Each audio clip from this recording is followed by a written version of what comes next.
Donc, tâchez d'aller à tout le monde. Est-ce que vous m'entendez bien?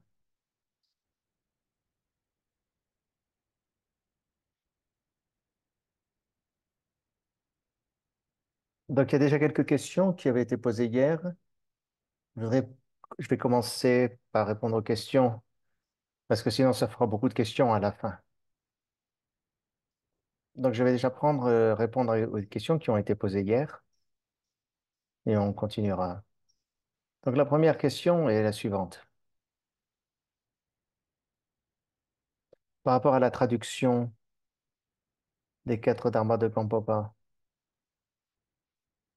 donc je vous ai dit qu'il y a plusieurs traductions, et je ne suis pas un expert en traduction, donc je ne peux pas vraiment décider, parce que pour moi, ça m'a l'air d'être tout pareil.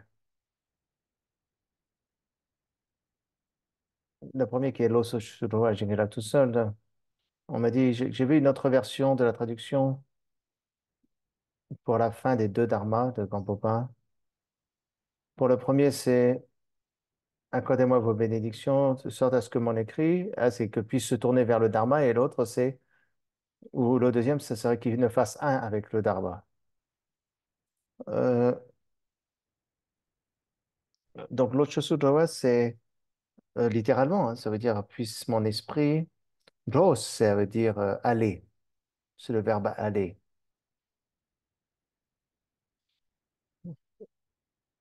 Que d'un point A ou un point B. Donc, c'est dans le sens d'aller. C'est ça le sens de Joe. Donc, pour ce qui concerne le Dharma, puisque mon esprit, on fait le souhait que notre esprit,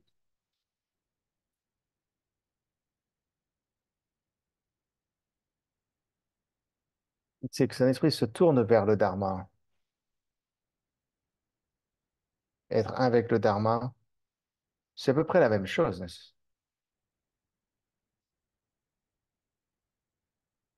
Et si vous allez de point A à un point B, d'abord, vous voulez aller à cet endroit, vous voulez avancer sur la bonne voie qui vous amènera. Donc, il y a une première voie qui est la voie des dharmas ordinaires.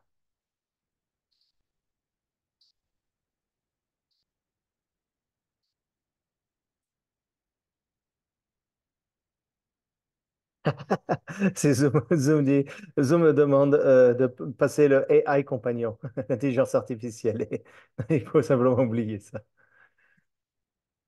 Donc, il y a deux choses. Donc, il y a une erreur, une voie erronée qui est la voie des dharmas ordinaires, des dharmas du monde. Et la voie qui est sans erreur, c'est la voie du dharma sacré. Donc, c'est d'avancer sur la voie du dharma sacré et ne pas être distrait, ne pas être tombé dans la confusion, ne pas se tromper en tombant dans la voie, d'aller sur la voie qui nous amène dans les dharmas ordinaires. Donc, si on fait la requête, puisse les gourous, puisse les bouddhas nous bénissent de sorte à ce que mon esprit puisse avancer sur la bonne voie, c'est-à-dire avancer, s'orienter et avancer vers la voie du dharma sacré. Le deuxième, donc il y a deux traductions ici pour la deuxième. C'est pour que le dharma progresse le long de la voie et que le dharma devienne ma voie. Donc ici, en tibétain, ici, Cholam Dodrowa, en tibétain, c'est l'âme, ça veut dire la voie.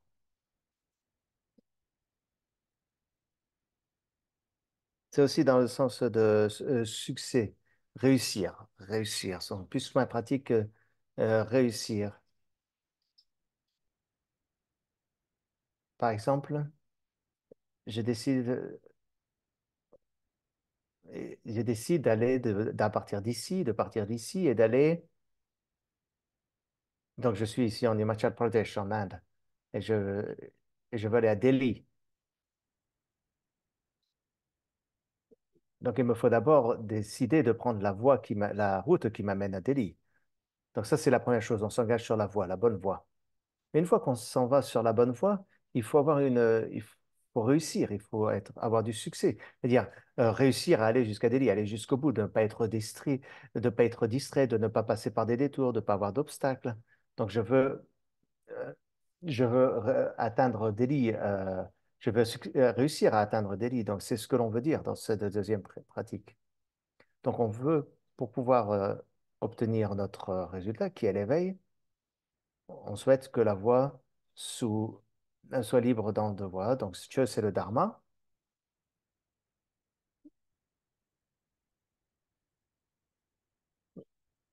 Donc, on fait le souhait que puisse notre voie de, euh, qui nous amène à réaliser la sagesse.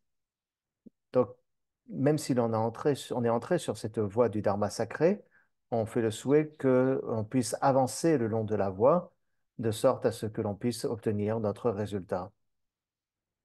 Donc, c'est le sens de du deuxième des quatre dharmas de Vampopa.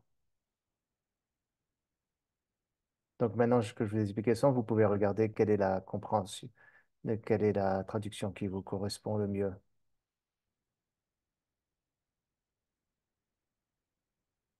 Une autre question. Comment faire Tonglen pour soi-même? Parce que parfois, j'ai l'impression j'ai besoin de le faire pour moi. Est-ce que l'on pratique Tonglen pour soi-même comme de la même manière qu'on le pratique pour tous les êtres? Tong, ça veut dire donner et Len, ça veut dire prendre. Donc, normalement, on fait cette pratique pour quelqu'un d'autre, de sorte à générer la bodhicitta, l'amour et la compassion. Donc, comme je vous l'ai expliqué hier,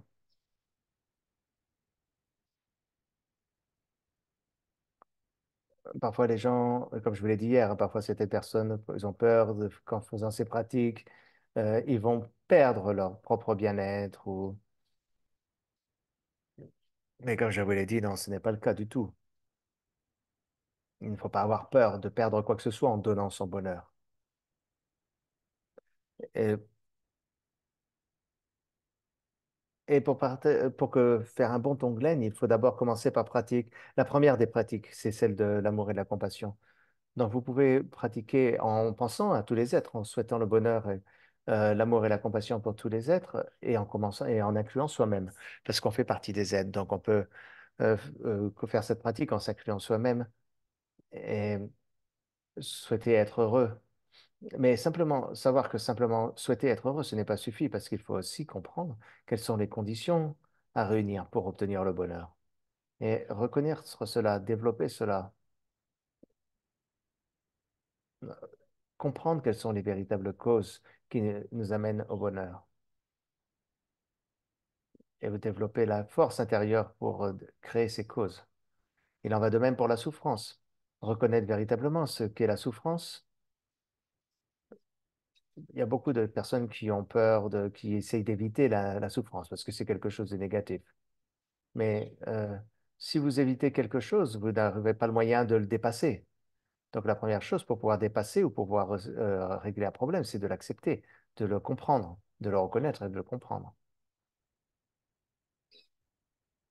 Et ensuite, une fois que vous avez accepté le problème, vous regardez quelles sont les causes du problème.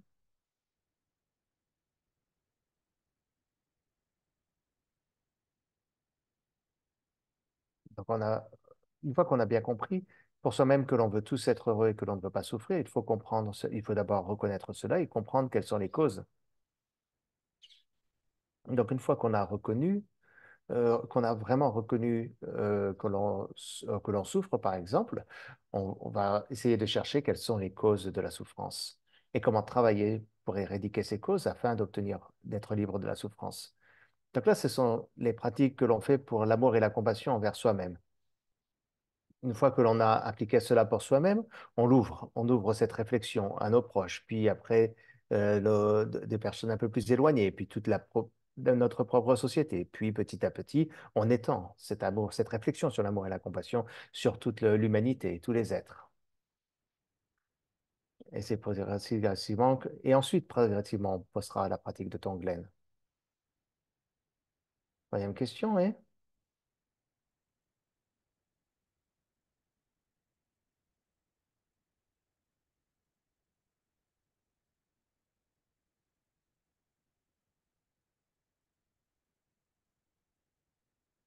Euh, Est-ce que vous pouvez expliquer un peu plus le karma? En général, on applique le karma à la vie passée, future, et c'est difficile de croire à ces concepts. Le karma, comme je vous l'ai dit, c'est ce que l'on appelle le lei junje en tibétain. Les, c'est les actions.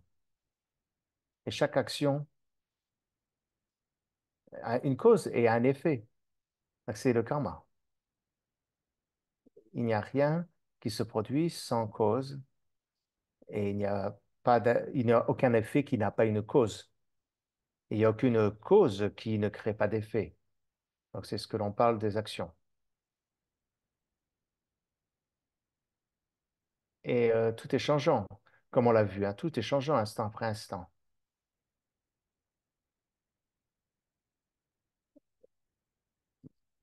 Donc, ici, la personne dit c'est difficile de parler, d'accepter les, les vies antérieures. Mais pourquoi on n'accepte pas les vies antérieures? C'est parce qu'on ne peut pas les voir, n'est-ce pas? Mais, mais il faut aborder ces sujets-là avec un esprit très ouvert et pas avec l'esprit étroit. Et même simplement en essayant de le prouver par le raisonnement. Tout a un passé, un présent et un futur.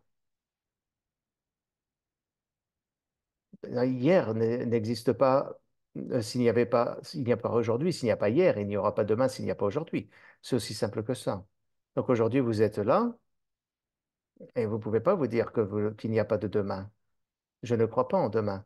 Vous ne pouvez pas dire je ne crois pas à demain parce que je n'ai jamais fait l'expérience de demain et je ne peux pas dire que et hier n'existe pas parce que je ne fais pas l'expérience aujourd'hui de hier. Donc, ce n'est pas un raisonnement qui est très fiable, n'est-ce pas?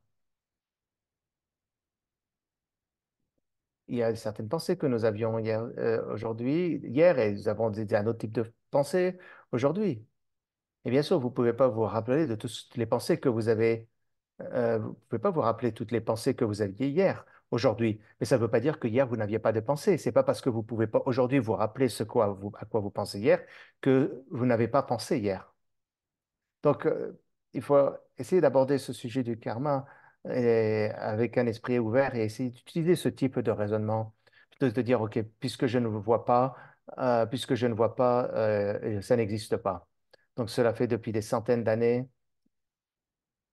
pendant des centaines d'années, de l'autre groupe, à l'autre bout du monde. Les gens ne voyaient pas les gens qui sont ici. On ne pouvait pas dire, je suis les seuls existants, il n'y a personne d'autre ailleurs sur la planète. Ils ne pouvaient pas dire cela. C'est pas parce qu'ils ne pouvaient pas voir les autres qu'ils pouvaient dire qu'ils étaient les seuls à exister. Et ensuite, effectivement, avec le temps, on a pu commencer à voyager, puis on a vu qu'il y avait des personnes ailleurs que chez soi. Donc, il faut faire ce genre de raisonnement et aborder avec un esprit ouvert. Donc, il faut garder l'esprit ouvert et ne pas euh, se focaliser en se disant, puisque je ne comprends pas, puisque je n'arrive pas à voir les choses, ça n'existe pas. Parce qu'en réalité, cette notion de loi du karma est très facile à comprendre. Vous pouvez vérifier aussi sur autre chose, hein. Par exemple, au début, peut-être difficile. Vous avez du mal à comprendre la vue antérieure et vue future. Ok, très bien. Ben, regardez autour de vous. Regardez autre chose. Est-ce que ce que vous voyez a un passé, a un présent et a un futur?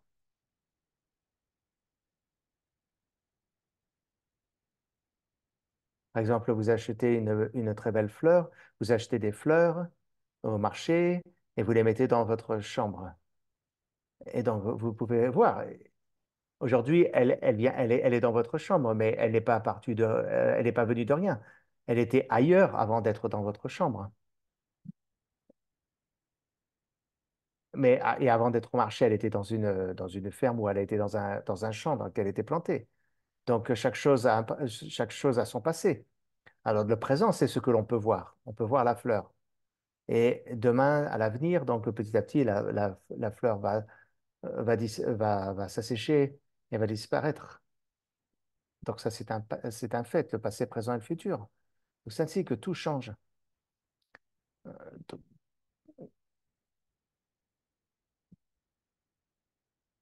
Si on regarde en prenant cette perspective, c'est facile à comprendre. On peut comprendre ainsi le karma, le cause et effet.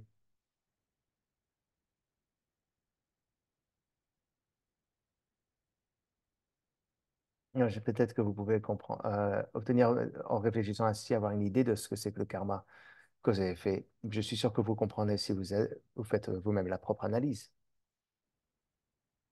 Il n'y a rien de difficile. Et l'autre question qui dit,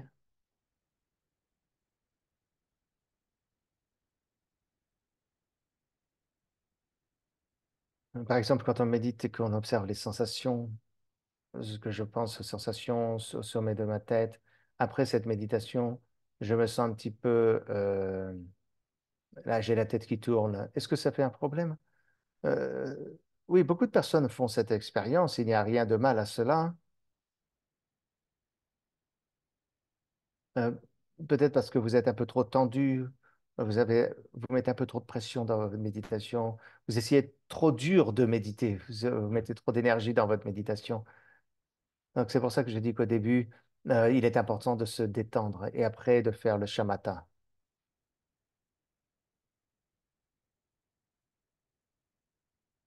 Par exemple, nous, quand on a fait la méditation, on ne peut pas passer beaucoup de temps sur le shamatha, mais chez vous, faites-le véritablement.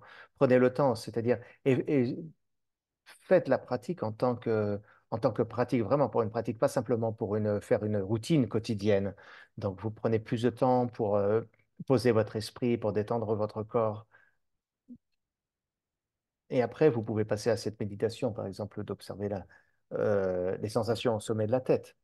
Et puis, si c'est trop difficile, si c'est difficile, par exemple, si cette pratique vous crée un problème, trop de tension, à ce moment-là, vous changez de support de méditation. Vous pouvez prendre, par exemple, la respiration et changer d'objet de méditation. Aussi, une autre chose que vous pouvez appliquer, c'est de faire des courtes méditations. Comme ça, vous ne pratiquez pas pendant trop longtemps et ça peut vous aider de faire des courtes sessions.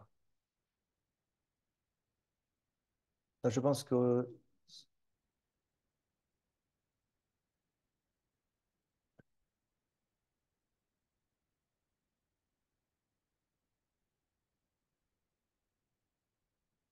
quand on pratique Tonglen, est-ce que l'on peut pratiquer Tonglen même si l'on n'a pas encore cet effet de l'ignorance, que ce sera quand même un effet sur l'esprit des êtres avec lesquels on est interconnecté? Oui, bien sûr. Beaucoup de mes amis du Dharma m'ont dit que quand ils ont fait ces pratiques de Tonglen, cela les a vraiment aidés eux-mêmes et ils peuvent vraiment voir euh, que ça a aidé les personnes à qui ils adressaient cette pratique. Donc, parce que nous sommes tous interconnectés. Euh, que l'on ait réalisé cette unité qui nous unit tous ou que l'on ne l'ait pas réalisé, ça n'a pas d'importance. La vérité, c'est que l'on est un. Ultimement, dans l'absolu, il n'y a pas de séparation entre vous et moi. Donc, cette vérité ultime, c'est la vérité ultime, qu'on l'ait réalisée ou qu'on ne l'ait pas réalisée. La vérité ultime reste vérité ultime. Donc, nous sommes tous interconnectés et quand on développe la bodhicitta, l'amour et la compassion, que l'on fait les dédicaces et que l'on fait ce genre de pratique, ça fait vraiment une grosse différence pour les autres et pour soi-même. Donc, voilà pour les questions. On va prendre refuge. On va réciter les vers du refuge pour commencer. Sans,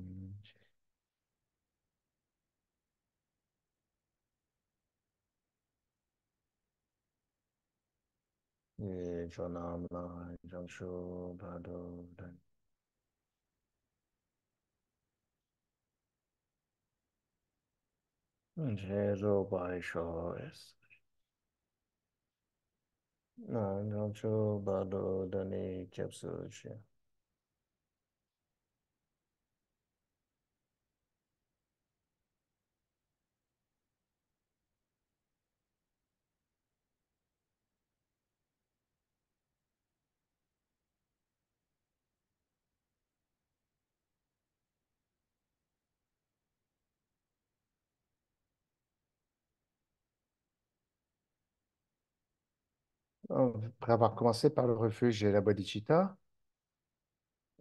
on continue avec les quatre dharmas de Gampopa.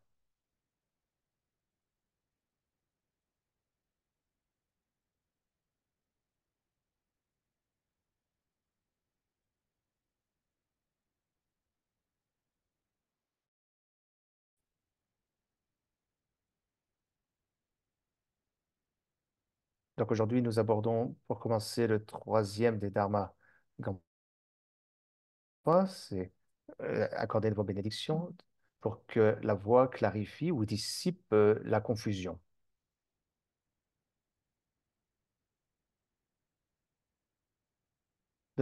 Pour que la voix puisse effacer la confusion ou dissiper la confusion,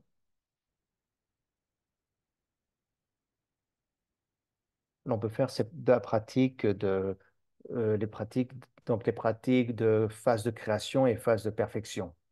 Donc, ce sont les pratiques des moyens habiles du Vajrayana. Et par ces pratiques profondes,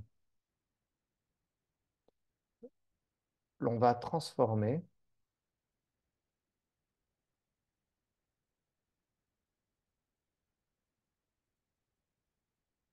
les,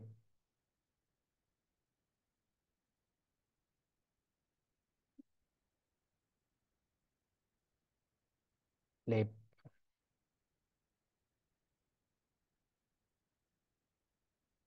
donc la perception impure ou la perception erronée de notre corps, de notre parole et de notre esprit au niveau intérieur comme extérieur. Donc, on peut parler d'impureté, on peut parler de perception impure. C'est-à-dire, on parle d'impur dans le sens où ce n'est pas la perception de l'ultime. Et ces pratiques vont les transformer en leur pureté, et vont transformer donc en l'être pur intérieur comme extérieur, qui est l'éveil, c'est-à-dire le corps, parole et l'esprit pur, c'est-à-dire le corps et l'esprit éveillé, corps, parole, esprit éveillé.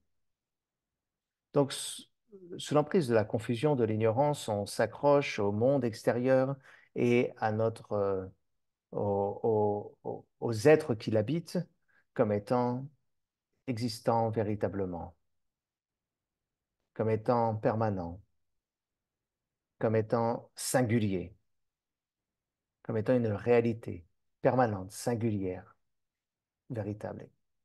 Donc ça, c'est l'ignorance qui nous fait percevoir ainsi.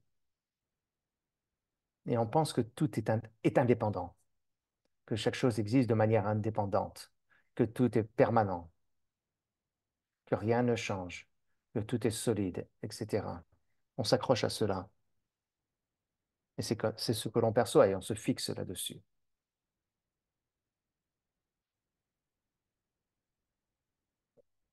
Et c'est sous l'emprise d'une telle illusion que l'on est perdu dans la confusion.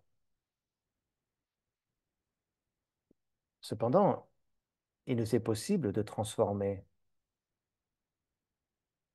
Parfois, je pense que transformer est le mot le plus approprié, parfois on parle d'éradiquer, mais transformer la confusion par la pratique de la vacuité,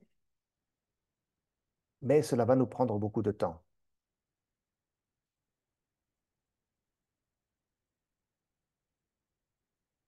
parce qu'il va falloir euh, étudier la nature de vacuité et pratiquer sur la vacuité. Simplement, cela va nous prendre beaucoup plus de temps. C'est pour cela que les enseignements, les méthodes les plus profondes et les moyens habiles du Vajrayana, et qui sont dites comme étant simples, donc non difficiles, elles sont rapides dans leur effet, profondes, euh, faciles. Ça, ce sont les méthodes, les caractéristiques des méthodes du Vajrayana, et cela consiste à prendre le fruit comme voie, donc le résultat comme étant la voie. Et par ces moyens habiles, cette voie des moyens habiles, alors toute la confusion va être transformée ou pacifiée, clarifiée, on pourra dire, va être dissipée. La confusion va être dissipée ou transformée et rapidement.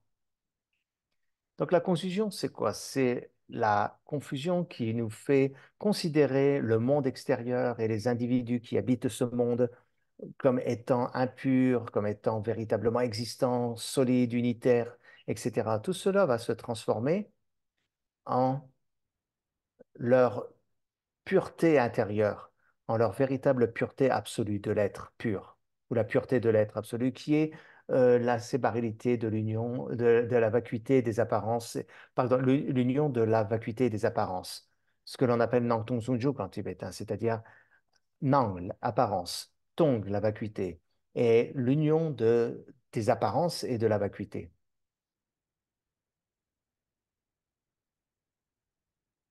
Donc, ce sont ces pratiques.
Ok, je suis de retour sur la traduction.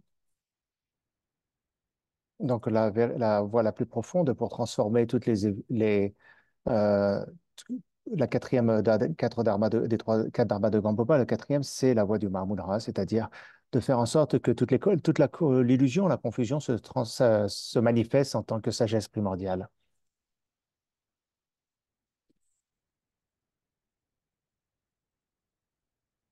Donc, bien sûr, on peut atteindre l'éveil à travers la troisième des pratiques de Gampopa. C'est possible, bien sûr. Mais là, la quatrième dharma de Gampopa, c'est la voie la plus profonde ou la voie la plus rapide. C'est dans ce sens. C'est-à-dire l'introduction directe à la nature de l'esprit. Donc ici, c'est le Mahamudra, c'est-à-dire la présentation directe de la nature de l'esprit. La voie du Mahamudra, c'est une introduction directement à l'esprit, à la nature de l'esprit. Plutôt que d'utiliser des visualisations pour transformer quelque chose en quelque chose d'autre, etc. C'est dans ce sens-là que la pratique du Mahamudra est plus rapide, plus profonde que les pratiques donc, de création, de visualisation, etc. Donc, voir la nature de la confusion comme étant sagesse, ou le dharma dhatu, c'est reconnaître et réaliser la véritable nature de l'ignorance et de la confusion comme étant l'union de la connaissance et vacuité.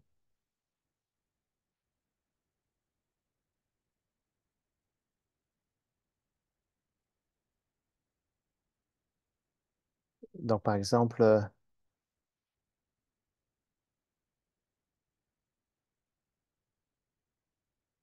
la confusion, c'est quand vous ne comprenez pas, n'est-ce pas? Et quand vous comprenez, il s'agit- vous êtes libre de confusion. Et parce que c'est libre de la confusion, on est capable de dépasser la confusion. Donc, c'est la même chose. C'est quand on ne reconnaît pas, on est dans la confusion. Quand on reconnaît, c'est la sagesse. Quand la confusion est transformée, elle devient sagesse. Ce ne sont pas deux choses séparées. Quand on ne reconnaît pas, c'est la confusion. Quand on reconnaît, c'est la sagesse.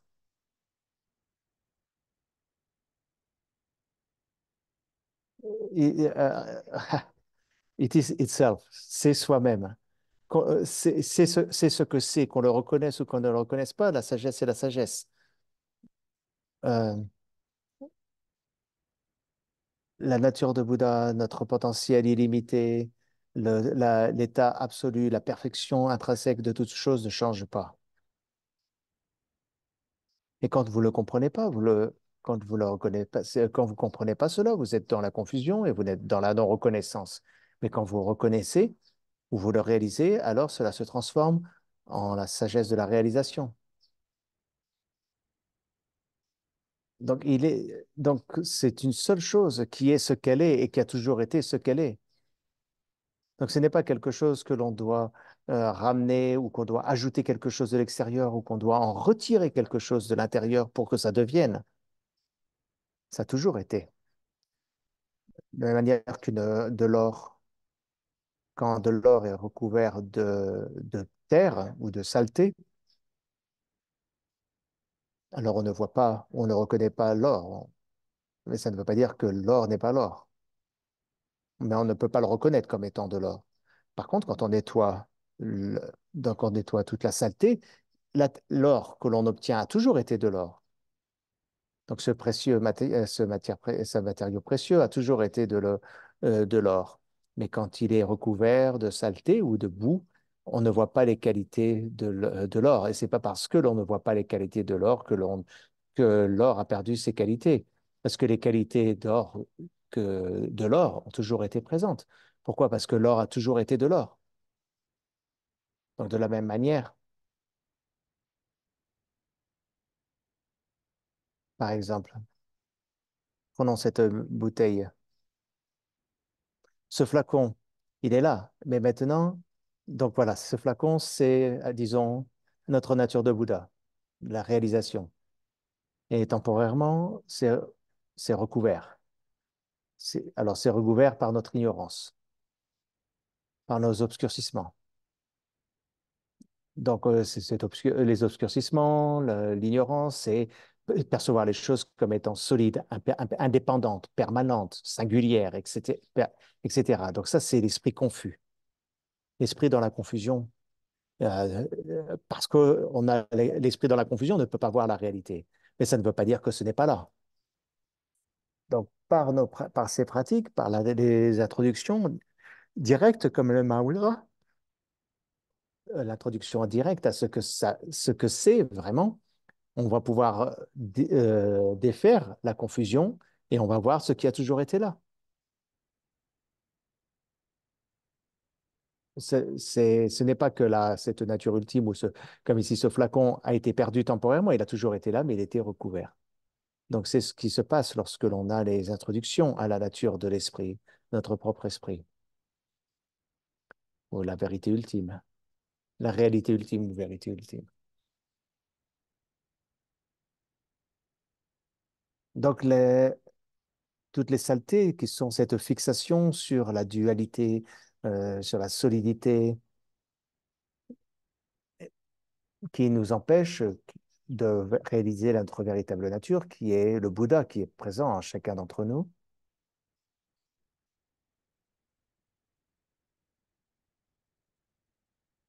Et parce que l'on a ces obscurcissements, on continue à errer dans le samsara à cause de cet esprit confus.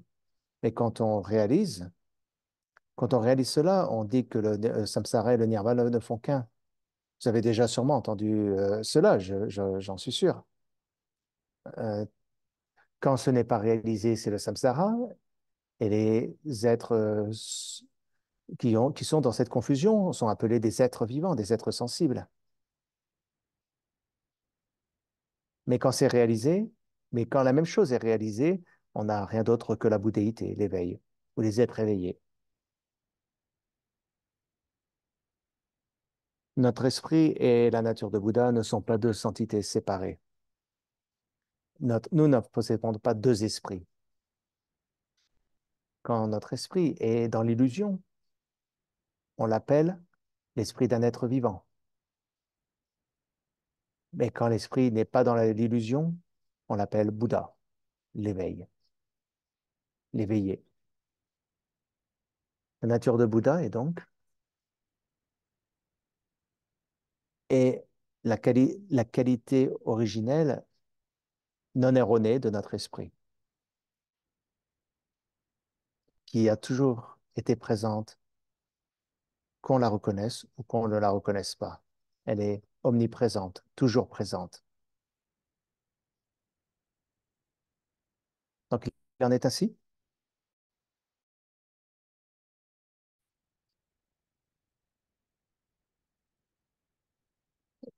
Donc, nous allons d'abord faire la première pratique,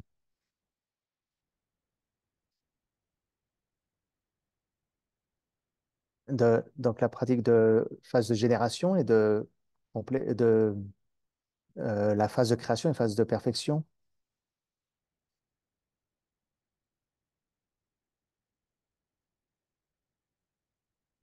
Donc, bien sûr, ces pratiques, quand on les fait de manière très élaborée, ce sont les divinités, les pratiques de divinité de sagesse.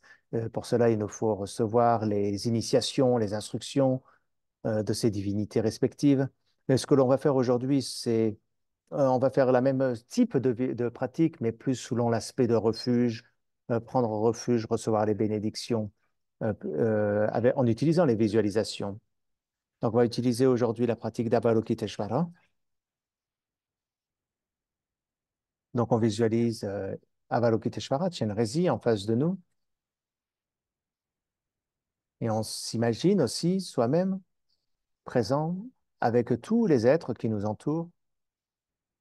On imagine que tous sont présents avec nous et que vous, en tant que leur leader, vous êtes donc le leader de tous les êtres et faites la pratique. Et nous faisons la prière, la supplication à Avalokiteshvara. Donc la pratique, c'est Jowo Chengemagen Kudoka. Donc Jowo, c'est celui qui est le plus noble, on le considère comme étant le plus. Donc c'est le Seigneur, libre de toute voile, libre de toute faute, et qui est de couleur blanche. Et c'est la couleur de Chenrezi. Parce que Chenrezi est représenté d'une couleur blanche, ce qui symbolise le fait qu'il soit libre de toutes les souillures du samsara. Et Avalokiteshvara a le Bouddha Amitabha au-dessus de sa tête.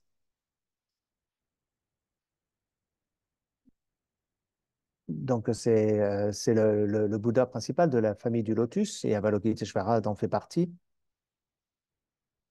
Et donc, Amitabha est le principal gourou de Avalokiteshvara.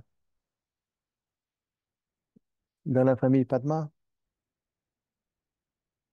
on dit que la famille Padma, la famille du lotus, est particulièrement connectée avec le désir et donc les êtres du monde du désir et nous, les humains.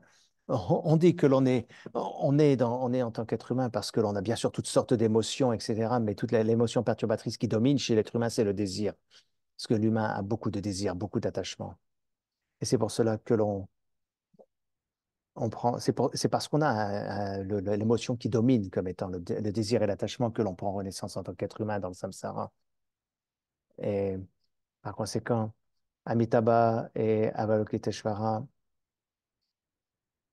se manifestent particulièrement pour libérer les êtres qui sont dans ces mondes, les mondes du désir. Donc, à cause de cela, ou pour cette raison, c'est important il est dit que c'est très bien, qu'on a une grande proximité avec le Bouddha Amitabha et Avalokiteshvara. Donc, c'est bien de se connecter avec eux parce qu'on en est très proche.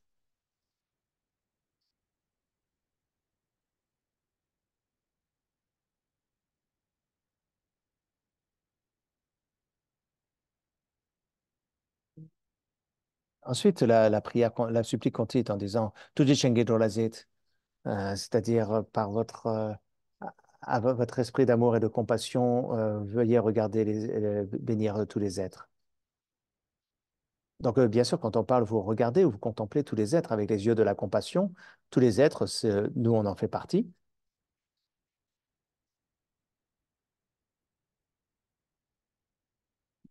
Donc, veuillez bénir tous les êtres pour qu'ils soient libres de tous les défauts.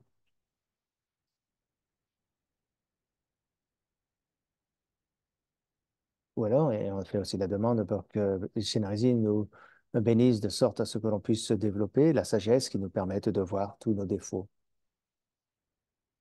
nous faire comprendre quelles sont les causes du bonheur, les causes qui amènent au bonheur. Et Shinrazi, là, Tchakselte, c'est-à-dire à vous, Shinrazi, j'adresse ma prière. Et ensuite, on récite le mantra Om Mani Padme Hum.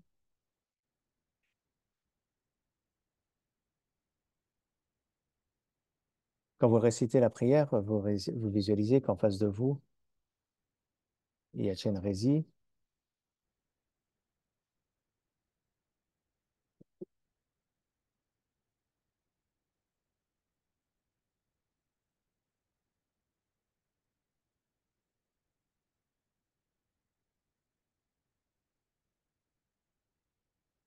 Moi, j'ai perdu, j'entends plus Gabriel Rinpoche.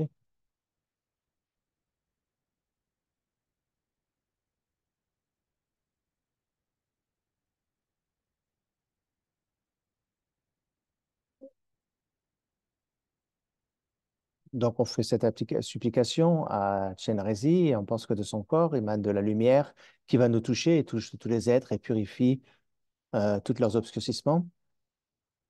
Et qu'à travers cette bénédiction, donc de la lumière qui nous touche et qui touche tous les êtres, on se transforme en Avalokiteshvara.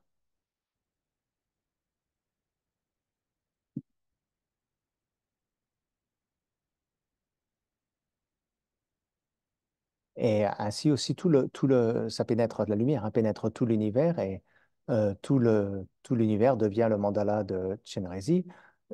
Tous les sons sont l'essence du mantra Om Mani Padme Hum.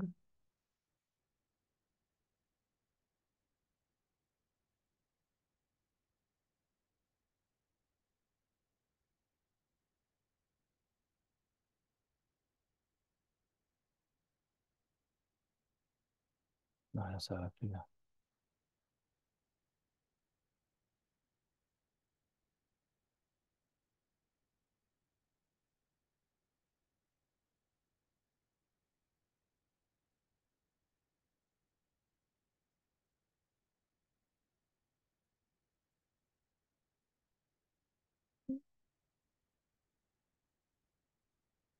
Donc, le but du mantra, c'est de nous aider à reconnaître la nature du samsara comme étant la perfection du nirvana.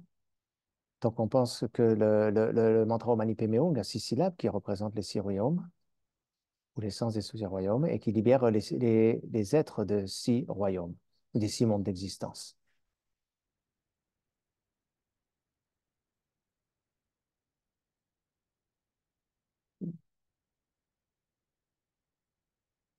Donc, Om, c'est l'esprit éveillé de tous les Bouddhas. Mani, représente les moyens habiles.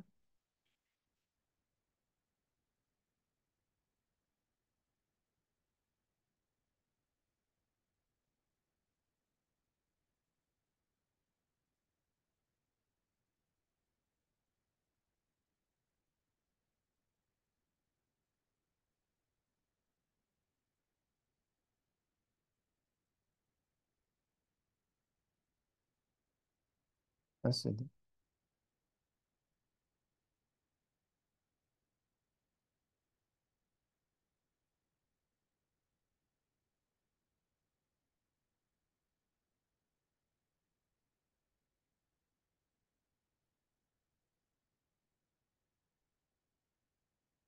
non, mais je pense qu'il vaut mieux reprendre la visualisation. Très bien. Donc, quand on fait la supplication, la supplique, Jo Kyungye Magon Bodokar, Zo Sangye Keolagyen, etc., donc on adresse notre prière à Chenarezi, Avalokiteshvara. Donc, on l'appelle Jo, Lord ou Seigneur, hein. Donc, qui n'est souillé par aucun défaut, c'est-à-dire la confusion, et son corps est blanc. Blanc représente la liberté, parce qu'il est libre de tous les défauts du samsara, de toutes les confusions. Donc, il y a ça, ce qui symbolise le blanc. Le Bouddha Amitabha, qui est la racine de Avalokiteshvara, et qui est aussi le Bouddha de la famille du lotus. Et à vous, Chenrezig, qui êtes le grand compatissant, qui regardez tous les êtres avec compassion pour les libérer de la souffrance, je vous adresse ma prière. Donc, quand vous imaginez qu'en face de vous est Avalokiteshvara, comme je vous l'ai dit, bien sûr, la visualisation, et comme je vous l'ai dit, hein, c'est apparent et vacuité en même temps. Et vous voyez vous-même comme étant vous-même, avec le corps que vous êtes entouré de tous les êtres et vous êtes le leader. Donc, vous êtes celui qui dirige tous les êtres, à la tête de tous les êtres, et vous faites cette supplique avec tous les êtres. Et vous souhaitez que vous soyez tous libérés de la souffrance et des causes de la souffrance, qui est la confusion. Donc, vous adressez cette prière à Avalokiteshvara pour que vous puissiez atteindre la réalisation ou l'état d'Avalokiteshvara, qui est en fait votre véritable essence et votre potentiel illimité. Et votre potentiel, votre nature et celle de Chenrezig est la même. Donc, vous adressez votre prière pour que Avalokiteshvara vous bénisse ou vous influence, hein, pour que vous puissiez réaliser cela. Ensuite, une fois que vous avez fait cette supplique, vous pensez que de la lumière émane du corps d'Avalokiteshvara, de la lumière blanche, et vous touche tous les êtres et remplit l'intégralité de l'univers, tout l'espace et tous les 6 royaumes d'existence. Et cette lumière purifie tous vos défauts, le défaut de tous les êtres, et vous consacre, vous bénit. Et par cette bénédiction, vous vous transformez en tant qu'Avalokiteshvara. Tous les êtres se transforment en Avalokiteshvara, qui est autre que notre véritable nature. Ça, il ne faut pas l'oublier, il faut garder toujours chez l'ancêtre, hein. Il ne faut pas oublier aussi que nous sommes que nous nous transformons en tant que Chenrezig, mais c'est-à-dire que nous sommes pas une entité solide, mais nous sommes une apparence vacuité. Et aussi, tout le monde tout l'univers se transforme en le champ pur d'Avalokiteshvara. Tous les sons deviennent le mantra d'Avalokiteshvara.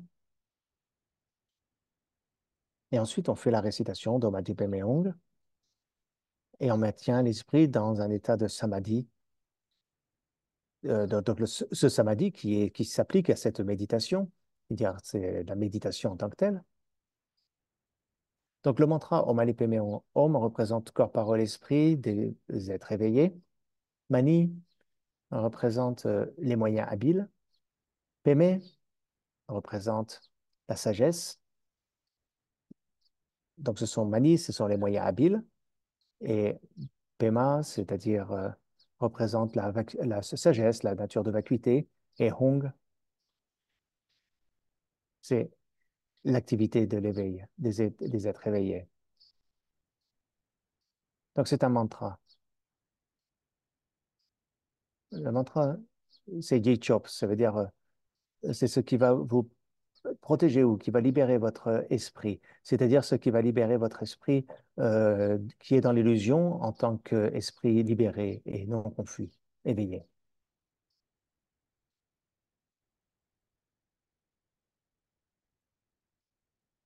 Donc, le mantra va transformer votre esprit ordinaire en esprit éveillé.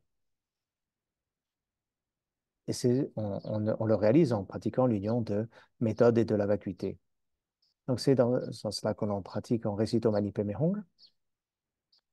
Donc, ce mantra résonne dans l'intégralité des 6 mondes d'existence et aussi purifie et libère tous les êtres des 6 royaumes et transforme toute la confusion en sagesse. C'est ainsi que l'on médite. Et pensez que vous-même, tous tous les êtres sont tous devenus Avalokiteshvara, que tous les sons sont le son du mantra Om Mani Padme Hum, que l'univers est le mandala de Avalokiteshvara. On fait cette méditation pendant quelques instants, puis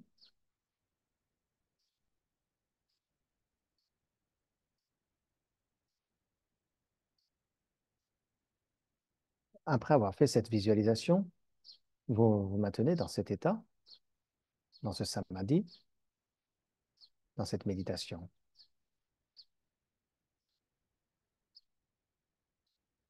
Puis quand vous avez terminé, vous imaginez que Avalokiteshvara se transforme, se fond en lumière et se fond en vous.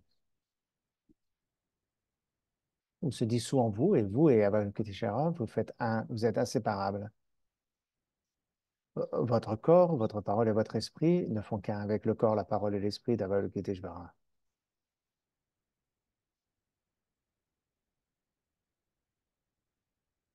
Et vous pensez aussi que cela se produit chez tous les êtres. Avalokiteshvara se dissout dans tous les êtres et le corps, parole et esprit de tous les êtres devient le corps, parole et esprit de Avalokiteshvara.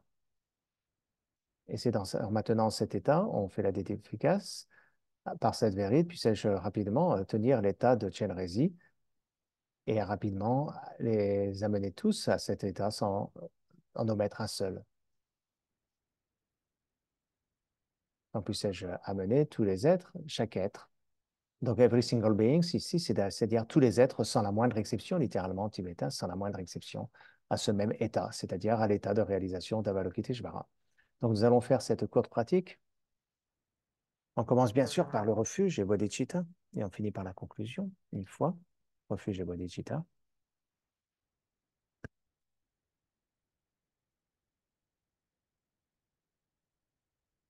Donc, on se pose d'abord quelques instants, comme je vous l'ai dit hier.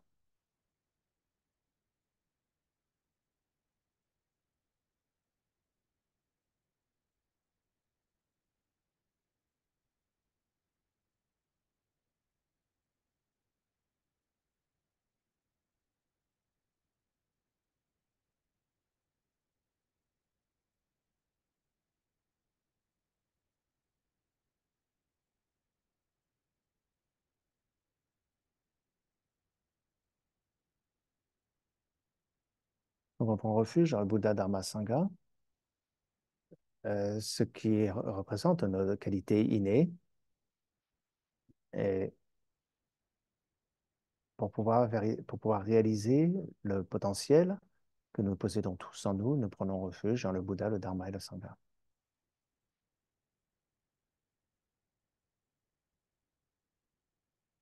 Et on souhaite réaliser notre potentiel intérieur pour le bien de tous les êtres, c'est-à-dire pour les amener tous à réaliser ce même potentiel qui est le leur. Donc, on prend refuge, on met les mains dans le mudra de la prière.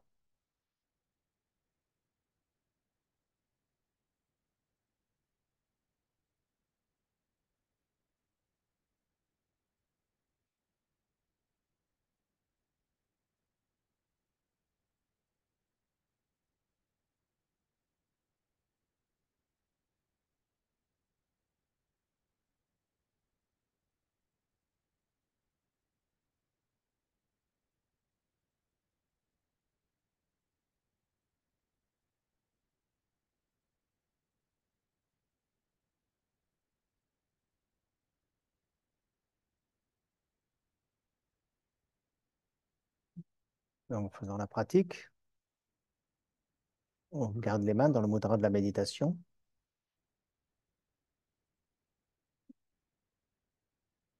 et on lit la visualisation 3 fois.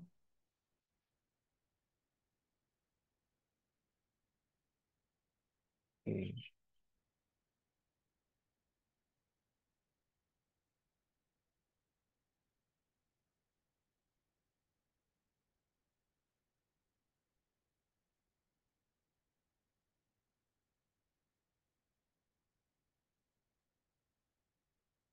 si vous voulez garder les mains dans le mudra de la prière, vous pouvez continuer à les maintenir.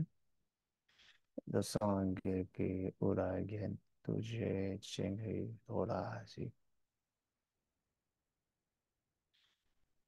wo chenge magan fudoka le sang qui ura gen.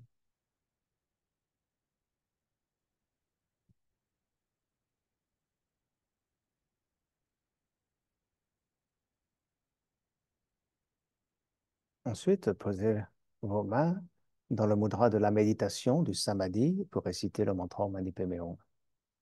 Om Mani Padme Hum.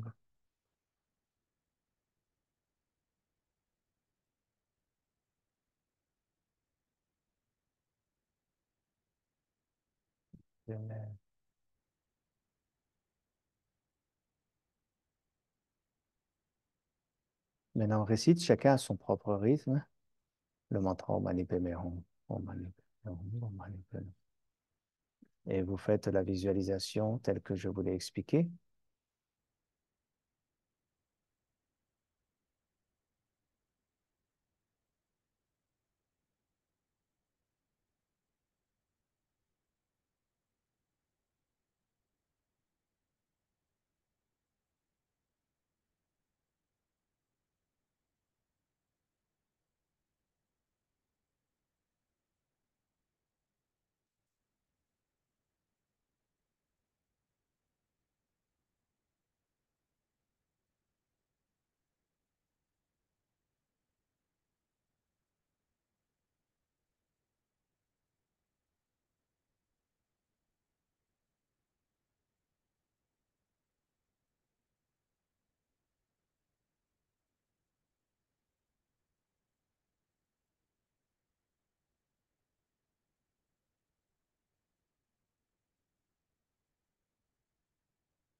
Vous pouvez réciter mentalement Om Mani Padme Hum sans prononcer, simplement réciter mentalement, c'est la récitation mentale.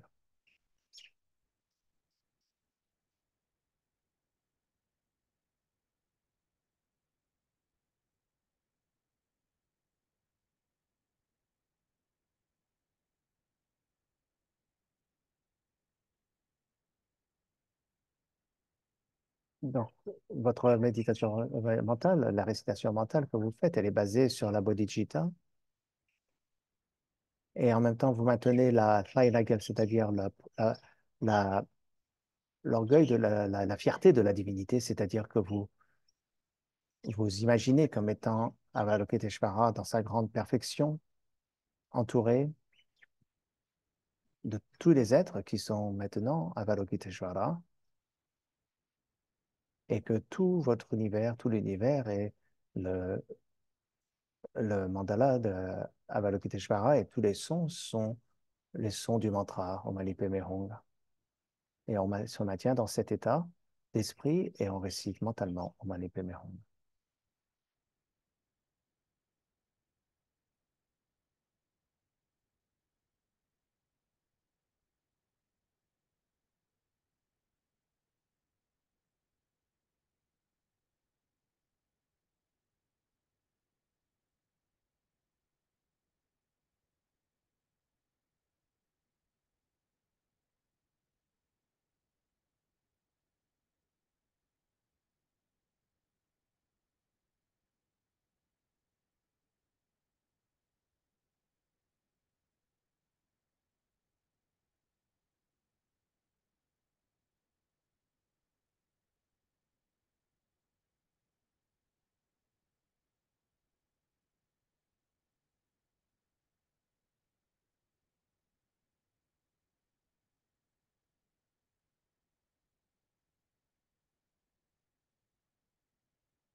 Ensuite, progressivement, nous visualisons que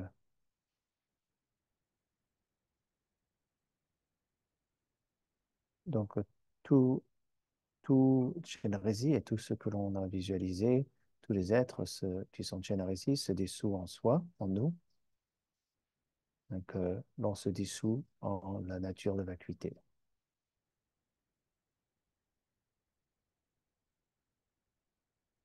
Et on se maintient dans cet état quelques instants.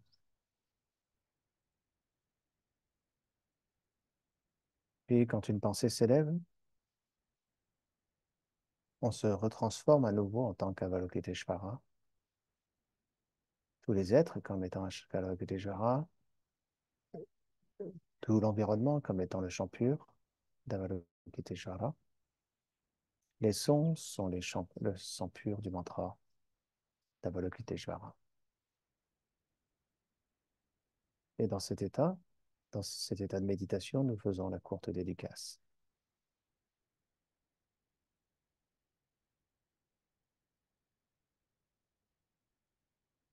Hmm.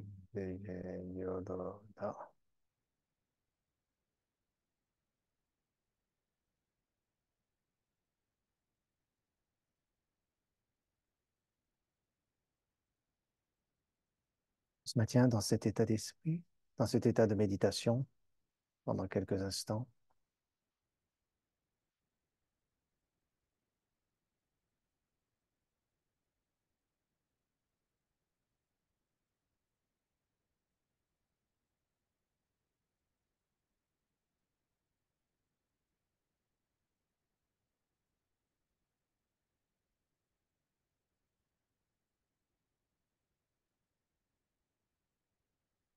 Nous avons ainsi fait une courte pratique qui correspond au troisième enseignement de Gampopa. Donc, pour ce qui est du quatrième, donc je vous en ai donné une explication succincte et nous allons en faire la pratique.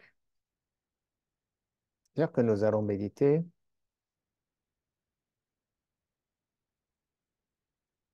Donc, c'est la pratique qui correspond à ce que, pour que la confusion se lève en tant que sagesse primordiale, il nous faut donc méditer sur l'état de calme mental sans attribut, c'est-à-dire c'est demeurer posé sans distraction ou de manière où l'on ne puisse être distrait sans être distraction, donc en étant conscient, vigilant, on va vers la pratique. Donc c'est comme ça ici et maintenant que nous faisons cette pratique. Bien sûr, je vous l'ai dit, ce sont les pratiques du Mahamudra, donc il y a énormément de pratiques dans la transmission du Mahamudra.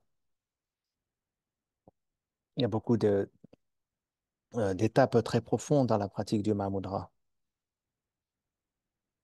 mais qui ne peuvent pas être enseignées ouvertement parce qu'elles sont très profondes, pas parce qu'on ne veut pas les partager, mais parce qu'elles sont, pas parce qu'on ne veut pas les partager avec les autres, mais que c'est tellement profond qu'il faut que les gens soient guidés pas à pas correctement.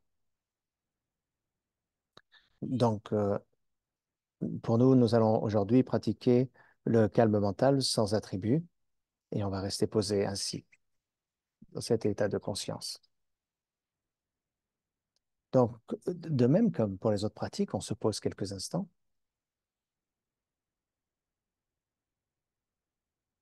Donc, le calme mental sans attribut, c'est la méditation de shamatha sans support, ou la conscience ouverte, je pense.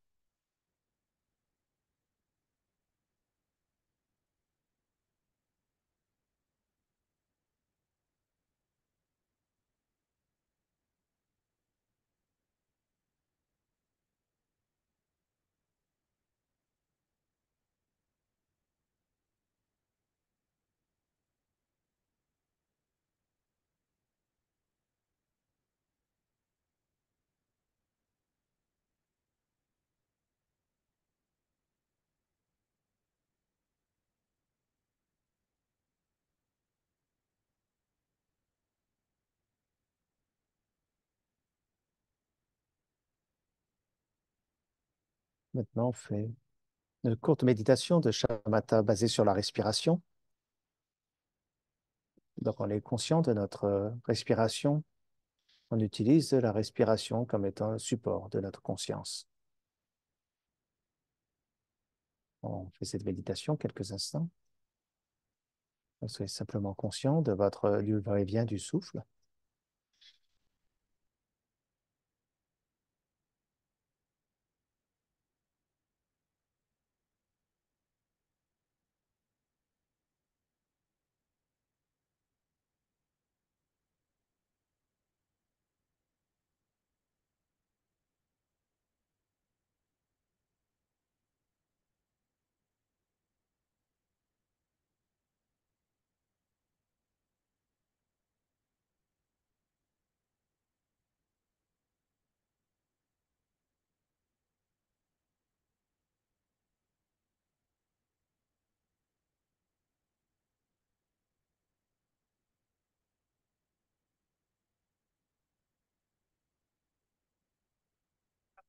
Et progressivement, maintenez l'état de calme mental, conscient, vigilant. Lâchez prise sur la visualisation sur la respiration, pardon, et maintenez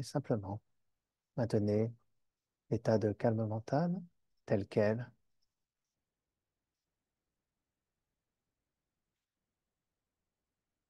comme étant une base pour reconnaître la nature, mais basée sur la compréhension que soi-même, notre nature et tous les êtres sont Bouddha,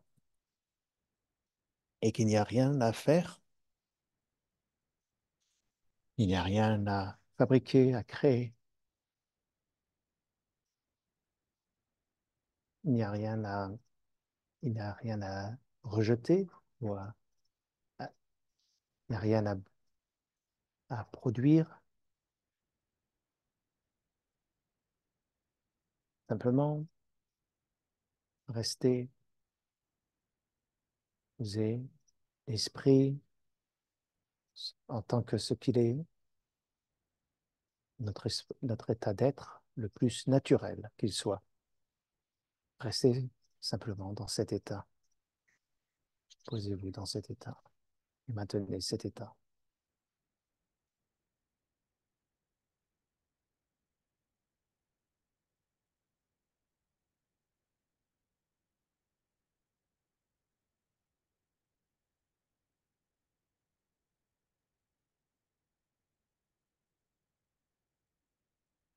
De cet état sans distraction, sans méditer, sans fabriquer. En tibétain, Mayeng, Migom, Zome. Sans distraction, sans méditation, sans fabrication.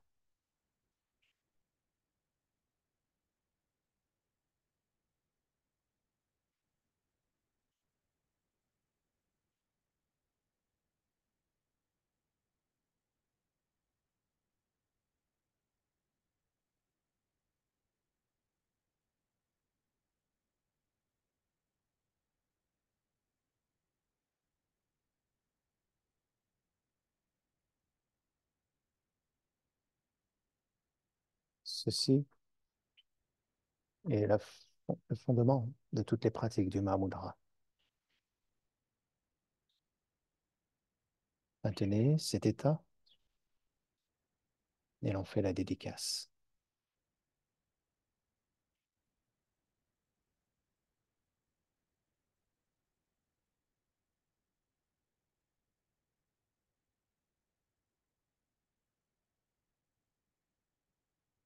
Nyodo, Shre Zivan, Pogyo, Loa Chikan Maruka.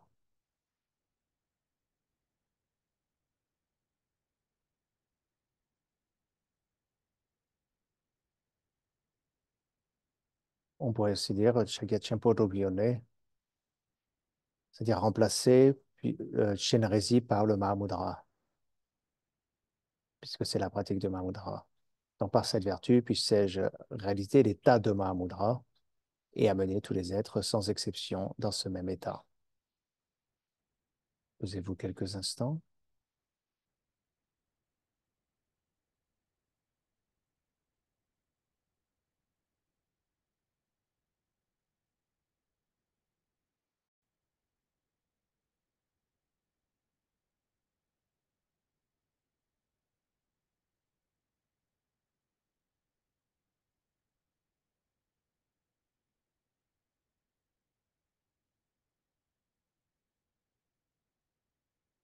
Donc, je vous ai parlé des quatre pensées qui détournent l'esprit, les quatre premières pratiques. Après, il y a quatre préliminaires, les quatre pratiques préliminaires qui sont spécifiques. Prise de refuge, Vajrasattva, Mandala et Guru Yoga, et qui sont associées et qui se basent sur la pratique de la bodhicitta en aspiration et en accumulation. On se les pratiques du deuxième dharma. La pratique du troisième dharma, c'est, comme je vous l'ai dit, la pratique des phases de création et phases de perfection, qui sont c'est la voie des moyens habiles, donc c'est ce qu'on appelle la voie de la méthode, c'est-à-dire la voie, les méthodes, c'est-à-dire ici les moyens habiles. Et c'est particulièrement dans le Nyekegyupa, les pratiques extraordinaires ou spécifiques sont les voies des moyens habiles et les voies de la libération. On a deux voies. On a les deux voies dans le Kagyupa, Taplam et Drolam, c'est-à-dire la voie des méthodes et la voie de la libération. Donc, c'est la voie de la méthode, c'est les méthodes, les moyens habiles comme la phase de création, phase de perfection ou de dissolution, comme on fait dans les pratiques de divinité, ou alors les six yogas de Naropa ou les six yogas de Niguma. Donc, ce sont tous inclus dans les voies de la méthode. Et donc, cela va dissiper la confusion.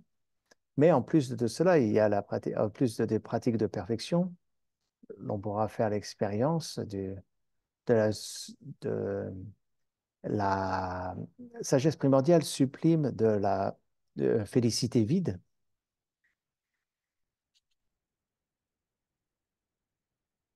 Et ainsi même, les plus petits, les confusions les plus subtiles seront purifiées sur cette voie. Pour ce qui est du quatrième, Dharma de Gampopa, on transforme la confusion elle-même en tant que sagesse, en utilisant les instructions sacrées, les instructions directes qui nous permettent de transformer le poison en médicament. Donc, c'est l'exemple qui est donné. C'est de méthode directe. C'est la méthode directe, c'est-à-dire la méthode directe qui permet de prendre directement. Donc, le poison et en faire un antidote ou un médicament, et c'est la voie de la libération. C'est la voie du Mahamudra. Et la voie de la méthode, c'est les phases de création, les phases de dissolution, de perfection, des pratiques de divinité. Donc voilà pour les quatre dharmas de Gampopa.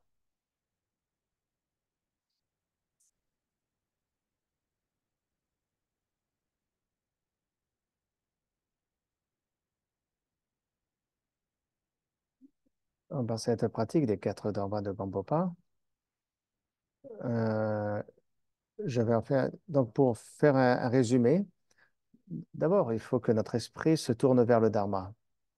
Et le problème que nous avons pour cela, c'est que nous ne sommes pas assez confiants envers le Dharma. On a tous un très fort attachement à un moi, un je. C'est ce que l'on appelle le Dakzin en tibétain. Da, ça veut dire le moi, je, et Zin, ça veut dire la saisie, attachement. Donc, c'est attachement à un moi, un je. Et ça nous rend instables, remplis d'émotions. Donc, qu'est-ce qui se passe? Nous sommes remplis d'émotions, de confusion. Donc, on peut tout de suite, facile à être heureux, mais facile aussi à s'énerver, facile à être perturbé, facile à perturber les autres ou à faire de mal aux autres.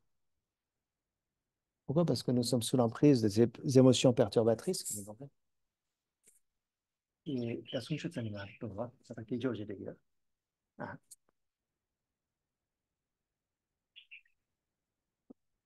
Et à cause de cette confusion, on fait face à beaucoup de problèmes et on fait des expériences de tout ce monde confus.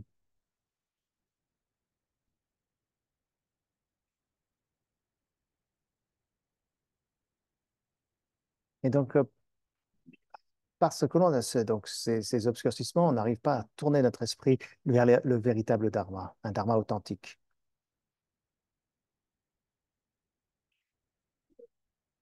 Et cela nous empêche d'obtenir un- une, une vie plus profonde, un sens à la vie profonde. Parce que nous sommes tellement pris et esclaves des dharmas ordinaires, du monde ordinaire, comme la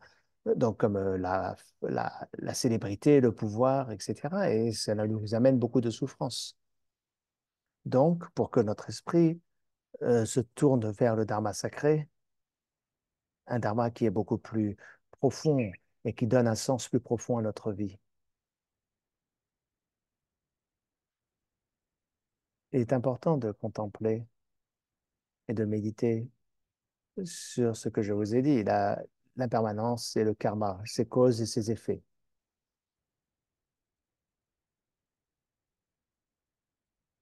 Et quand on arrive à méditer ainsi, on peut développer un esprit de spiritualité plus profond et donner un sens plus profond à notre vie. Comme je vous l'ai dit hier, on ne dit pas que les dharmas ordinaires sont mauvais, mais il ne faut pas en être l'esclave. On développe la sagesse.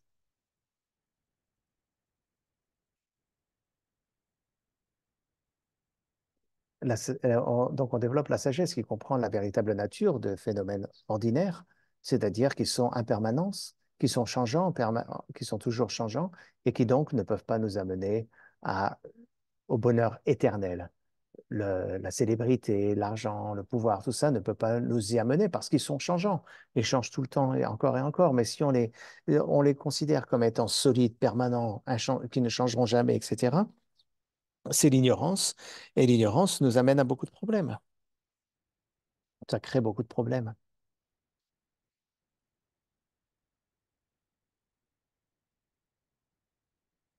On se connecte avec ces dharmas ordinaires pour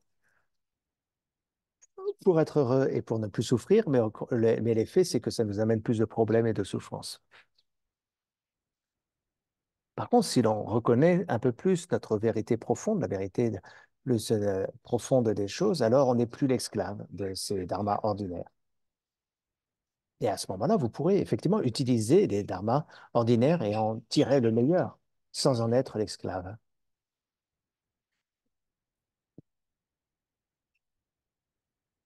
Et aussi, cela nous permet si on sait comment les utiliser aussi de manière correcte et appropriée, c'est-à-dire en comprenant la loi de causalité, du karma, cause et condition. Et c'est à ce moment-là que ces dharmas ordinaires seront à votre service. Sinon, c'est vous qui êtes à leur service et qui êtes leur esclave. Et vous serez toujours dans la souffrance. et jamais satisfait. Vous aurez toujours perdre quelque chose, toujours malheureux, toujours un problème.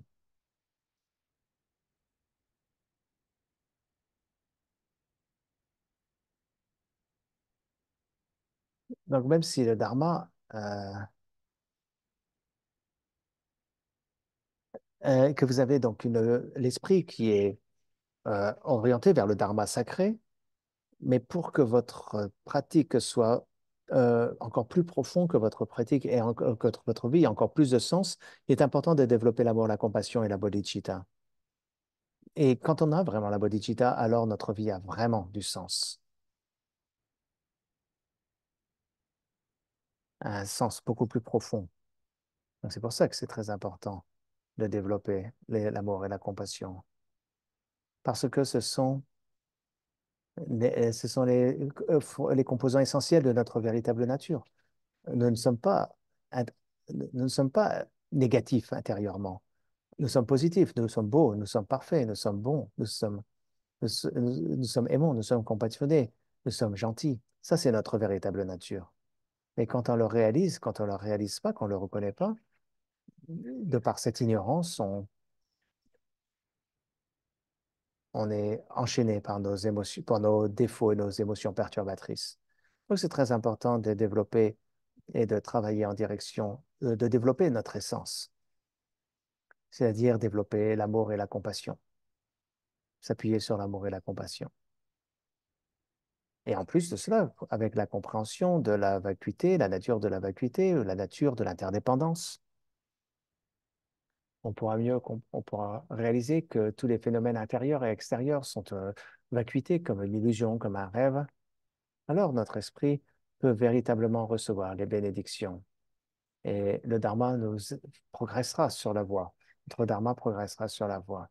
Sinon, on va saisir les choses, on va se fixer sur les phénomènes comme étant réels, ça sera très difficile d'avancer. On peut, comme je vous l'ai dit hier, on peut suivre la voie spirituelle, mais comme on a cette saisie de réalité, ça crée un obstacle à notre voie spirituelle et notre voie devient en réalité la cause de sa propre perte. Donc, au contraire, la voie spirituelle doit nous libérer de la souffrance. Mais si on a trop de saisie sur notre spiritualité, si on a trop de saisie sur cette voie, donc en tant que, on parle de deux extrêmes, quand on tombe dans les extrêmes, qu'est-ce qui se passe alors? La voie devient le problème, devient un problème pour nous et devient un problème pour les autres. Donc cette voie profonde de la spiritualité devient, devient la voie qui est la plus destructive pour nous et la plus destructive pour les autres. Donc, pour ne pas devenir, pour éviter que cela se produise, il nous faut développer l'amour, la compassion, la bodhicitta et réaliser et comprendre la nature de vacuité. Donc, ça, c'est le deuxième dharma de Gampopa. Mais maintenant, si votre dharma progresse selon votre dharma, donc évolue sur la voie, afin d'obtenir la réalisation complète, il nous faut dissiper la confusion. Et pour dissiper la confusion, il nous faut développer la voie de création et la voie de perfection.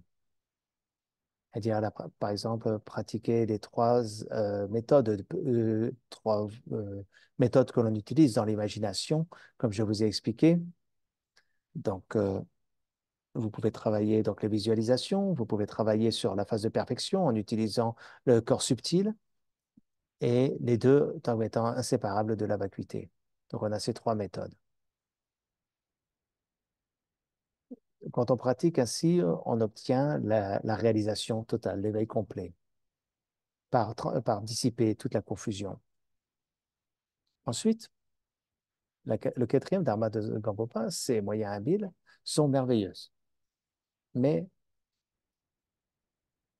pour faire une expérience directe euh, et atteindre l'éveil de manière directe et très simple, la méthode la plus élevée et la plus rapide, la plus profonde, c'est le Mahamudra, c'est la voie du Mahamudra, c'est la pratique du Mahamudra, c'est-à-dire la reconnaissance de la nature de l'esprit à travers les instructions directes, l'introduction directe à la nature de l'esprit. Et comme je vous l'ai dit, ce n'est pas quelque chose qui peut être enseigné au grand public ouvertement, parce que ce n'est pas parce qu'on ne veut pas le partager, mais parce qu'il faut avancer et pratiquer pas à pas, euh, et parce que c'est une introduction directe. Donc, on travaille directement avec l'esprit. Donc, il nous faut une pratique directe, des instructions directes qui nous permettent de faire une pratique directe sur l'esprit, comme par les médicaments. Les médicaments que vous pouvez obtenir comme ça dans une échoppe n'est pas très, très bonne parce que ça prend du temps pour vous guérir. Et si vous avez un médicament extrêmement concentré qui peut régler votre problème directement, mais vous ne pouvez pas l'obtenir dans les boutiques parce que vous ne savez pas comment le prendre. Vous avez besoin de prendre un bon médecin, que le médecin vous explique comment prendre le médicament de la bonne dose au bon moment. Et quand vous faites les choses correctement, alors cela aura un effet très direct et très important. Il en va de même. Ce n'est pas parce qu'on ne veut pas le partager, mais c'est pour ces raisons. C'est pour ces raisons que l'on doit pratiquer avec une relation avec un maître et un disciple, étape par étape.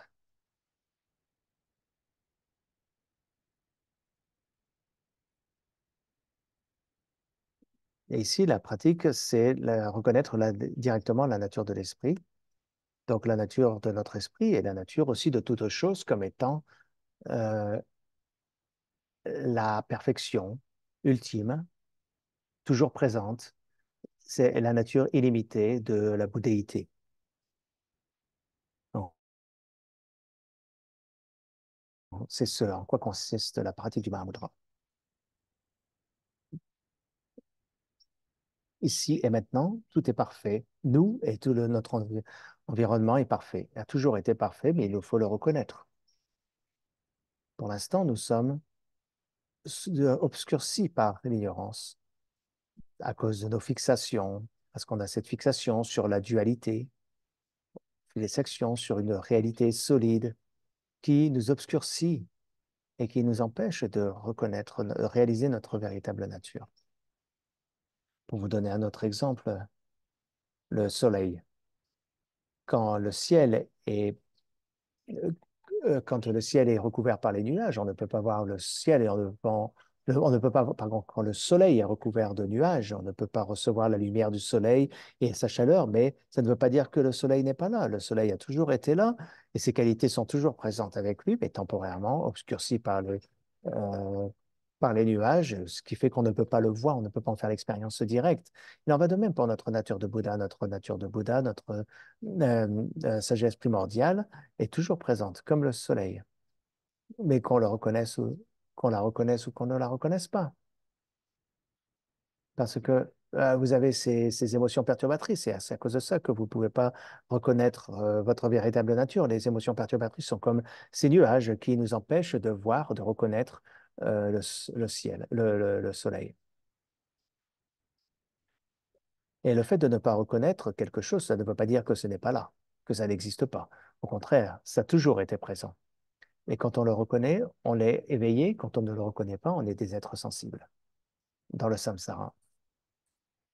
Donc, progressivement, à travers la pratique du Mahamudra, on dépasse cela et on obtient la réalisation, la reconnaissance directe. Donc, ça, c'est la quatrième pratique, quatrième dharma de Gampopa.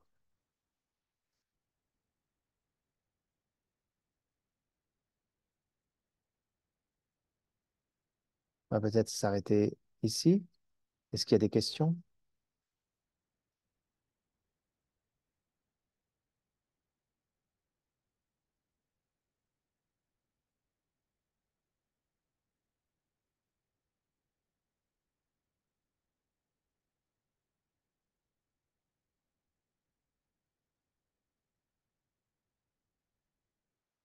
Que c'est juste de dire que les quatre dharmas de Gampopa, c'est une métamap et une vue générale de la voie.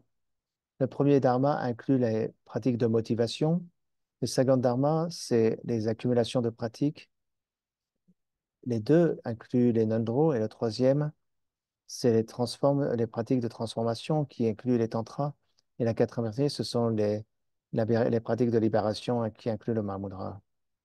Oui, c'est ça, c'est ce que je vous ai dit. Le premier jour, c'est une pratique complète qui commence de la première étape à la réalisation complète. Donc, les quatre dharmas de Kompopa comprennent tous les enseignements du Bouddha. C'est pour ça qu'ils sont tellement profonds.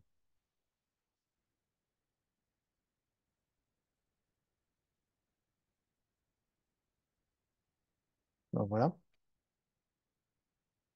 Donc, j'espère que cet enseignement vous a été d'un quelconque bienfait, que vous avez été utile. Ces deux journées pendant lesquelles j'ai partagé ce peu de connaissances que j'ai reçues. Bien sûr, je l'ai reçu de très grands maîtres.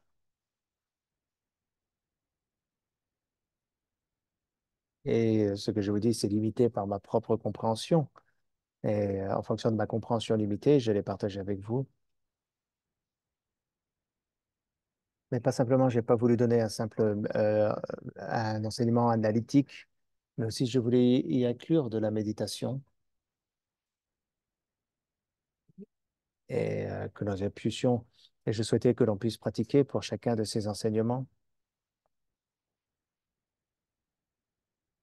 J'espère que cela vous donnera une bonne aperçu général de ces enseignements.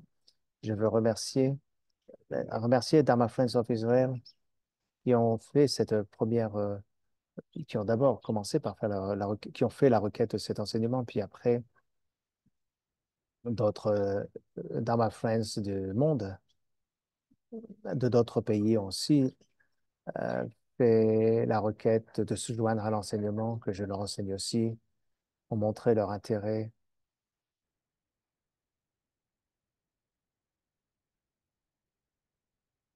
J'ai été intéressé à aussi apprendre et étudier cet enseignement, donc je suis très heureux de pouvoir le partager avec vous tous. Et aussi particulièrement, merci à tous les traducteurs, sans qui je ne serais pas capable de transmettre cet enseignement au grand nombre. Donc, je veux les remercier sincèrement. Passer du temps, pour passer votre temps précieux et m'aider dans la traduction. Donc, le mérite que nous avons tous accumulé, mon mérite d'avoir transmis cet enseignement, le mérite de tous les traducteurs qui traduisent cet enseignement, le mérite de tous, vous tous qui reçoivent cet enseignement pour le bien des êtres, de soi-même et pour le bien des autres. Faisons la dédicace de tout ce mérite pour que tous les êtres puissent se libérer de la souffrance, des causes de la souffrance, et qu'ils puissent tous être heureux et posséder les causes du bonheur. De nos jours, qu'ils atteignent ce bonheur maintenant et aussi que progressivement, ils puissent atteindre la réalisation complète. Donc, nous faisons une courte dédicace.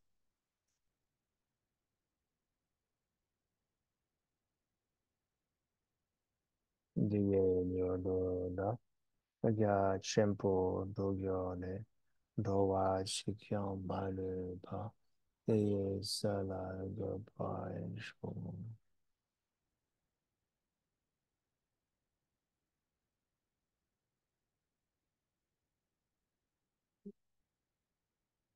Donc, on se pose quelques instants, absorbés dans le sens de cette dédicace, que ça puisse s'absorber en profondeur en nous, sincèrement, de manière authentique.